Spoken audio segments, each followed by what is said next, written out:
Hello guys, welcome back to the channel. कैसे हैं आप सब दोस्तों? टाटा मोटर्स की तरफ से काफी बड़ी खबर आ रही है। स्पेशली ये जो खबर होने वाली है, टाटा की जो कार्स है सफारी और हरियर, क्योंकि आपको पता है ये दोनों ही कार जो है हरियर सफारी लिटरली फ्लॉप है सेल्स के मामले में भाई, लिटरली लप्पू। अब उसका रीजन ये नहीं है कि ये कोई बेकार कार है, ट्रस्ट मी गाइस, ये बहुत अमेजिंग कार है। मैं कहूँगा इनफैक्ट सेगमेंट में one of the safest car है। इनफैक्ट अगर हम कार की स्टाइलिंग की बात करें, इंटीरियर्स की बात करें, that looks more premium and futuristic. और दोस्तों प्रॉब्लम ये थी कि इसका जो इंजन था, कंज्यूमर को कहीं ना कहीं थोड़े से प्रॉब्लम्स थे उसमें। और साथ ही में जो सबसे बड़ी प्रॉब्लम थी, एक तो ये पेट्रोल में अवेलेबल नहीं है। आई मीन 2025 में you are selling such a costly car और उसका पेट्रोल में कोई ऑप्शन ना हो, तो ये एक प्रॉब्लम है। अब इसका जो सबसे बड़ा बेनिफिट मिल रहा था दोस्तों, वो महिंद्रा को मिल रहा था। आप लोग सोचते हो कि यार स्कॉर्पियो ने झंडे गाड़ रखे हैं और एक्सयूवी 700 ने झंडा गाड़ दिया। द रियलिटी इज कि टाटा की हैरियर और सफारी में पेट्रोल के ऑप्शंस नहीं है, जो कि एक मेजर रोल प्ले करता है कस्टमर माइंडसेट में। टाटा की कार्स को छोड़कर महिंद्रा चूज कर लेते हैं क्योंकि वहां पे उनको पेट्रोल के ऑप्शन मिलते हैं। अब दोस्तों फॉर एग्जांपल, दिल्ली में डीजल की लाइफ 10 इयर्स है। अब कोई बंदा 20 लाख रुपए की गाड़ी ले रहा है, 10 साल चलाने के लिए लेगा।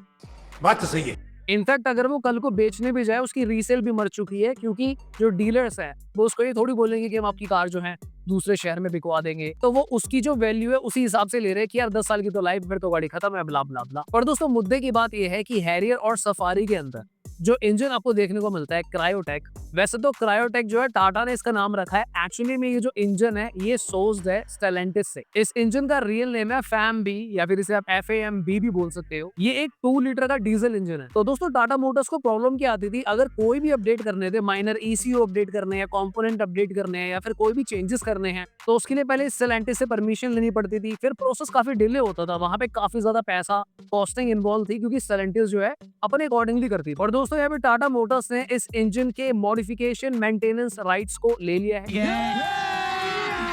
अभी मजा आएगा ना भिड़ो। यानी कि अब अगर टाटा मोटर्स को कोई भी चेंजेस करने हैं, तो वो डेफिनेटली बिना स्टेलेंटिस की परमिशन के कर सकते हैं। तो यानी कि अब अगर हम बात करें डीजल के अंदर, स्कॉर्पियो हो गई, XUV 700 हो गई, जो टफेस्ट कंपटीशन में कार्स आती हैं, इनकी हालत जो है थोड़ी सी टाइट होने वाली है, क्योंकि यहाँ पर अब टाटा के पास ऑप्शन है कि वो डिफरेंट BHP पे, डिफरेंट पावर पे इसके थोड़े वेरिएंट्स निकाल सकते हैं।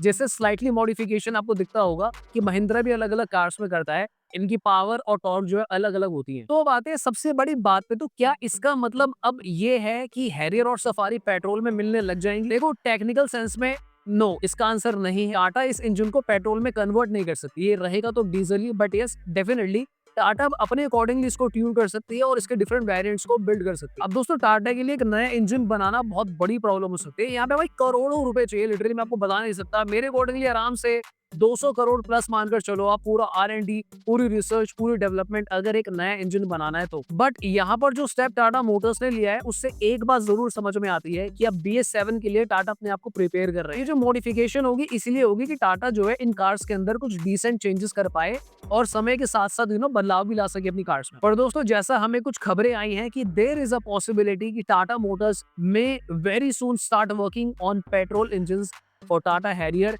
And Tata safari. मैं नहीं मानता। क्योंकि अब अगर यहाँ पे इन्होंने मेंटेनेंस राइट्स लिए हैं, तो यहाँ पे टाटा ने इन कार्स के बारे में प्लानिंग करनी शुरू कर दी है, एक विजन लेकर आ चुके हैं। सो अब अगर आम ऑडियंस, आप लोगों को समझ में आती है ये बात, मुझे समझ में आती है कि भाई एक रिक्वायरमेंट है जहाँ पे पेट्रोल इंजन होना चाहिए इन कार्स के अंदर, ताकि टाटा की सेल्स बढ़ सके, टाटा के स्टॉक्स ऊपर जा सके। तो मुझे लगता है कहीं ना कहीं टाटा मोटर्स ने भी अब इस चीज को कंसिडरेशन में ले लिया है। इतना नहीं दोस्तों, टाटा यहाँ पे बाउंस बैक करने वाली है। टाटा की जो एल्ट्रोस रिसेंटली लॉन्च हुई है, इसके अंदर अब आपको ऑटोमेटिक देखने को मिलने वाला है, CNG के अंदर भी।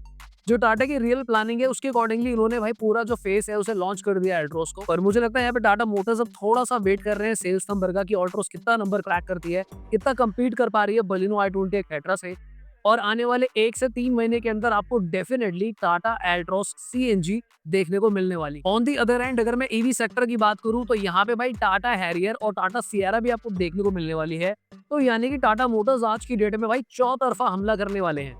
सो आने वाले कुछ टाइम के अंदर आपको टाटा की तरफ से काफी जबरदस्त प्रोडक्ट्स देखने को मिलेंगे, काफी ज्यादा इनोवेशन, मॉडिफिकेशंस देखने को इन कार्स में मिलने वाली हैं। अब मेरे एक सब्सक्राइबर ने मुझे बहुत इंटरेस्टिंग कमेंट करा था, उससे मुझसे पूछा कि सर क्या ये पॉसिबल है कि ये 2 लीटर वाला इंजन, क्योंकि अब टाटा मॉडिफाई कर सकते हैं, क्या इसको मॉडिफाई करके कम पावर करके नेक्सॉन में फिट करा जा सकता है? तो दोस्तों ये पॉसिबल नहीं है। किसी भी इंजन के CC को कम करके ये तो 1.2 में नहीं कन्वर्ट कर सकते।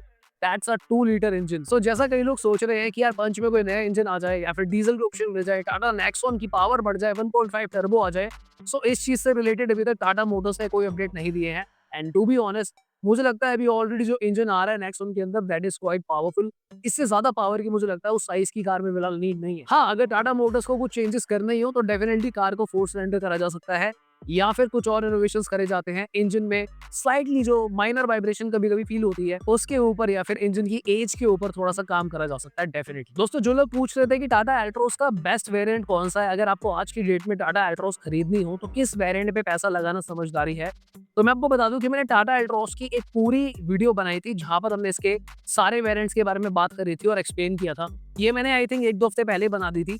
हमारे चैनल पे अवेलेबल है, आप उसको जाके चेकआउट कर सकते हैं। जिन लोगों की ये क्वेश्चन है कि टाटा पंच फेसलिफ्ट कब आएगी और उसके अंदर क्या मॉडिफिकेशन हो सकते हैं, तो उसके लिए भी हमारे चैनल पे एक वीडियो अवेलेबल है जो मैंने रिसेंटली बनाई थी। You can simply go ahead and watch it out.